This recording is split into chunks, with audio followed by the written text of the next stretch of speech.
Let's start. Who abolished the dual government in Bengal? Warren Hastings.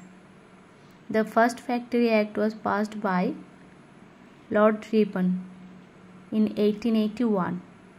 Who was the court poet of Samudragupta? Hori Sen.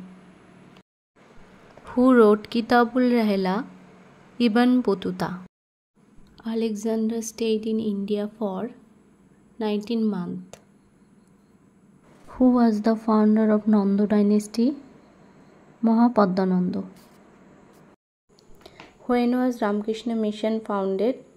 1896. Who wrote Mrityakotikam? Shudrak. Who has the author of Brihad Samhita? Baraha Mihir. The author of Kadambari was Banbhatta. Who issued the Nashik inscription? Gautamiputra Satkarni.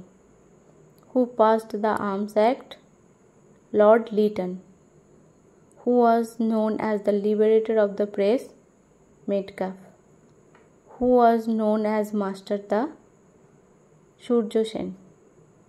All India Home Rule was started by Annie Besant. The Great Bath was found in Mohenjo-daro. The oldest Veda is Rig Veda.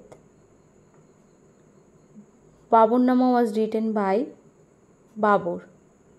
Who wrote Akbarnama? Abul Fazl. Who was called Zinda Pir? Aurangzeb. Who founded the Asiatic Society in Kolkata? Sir William Jones. Thanks for watching.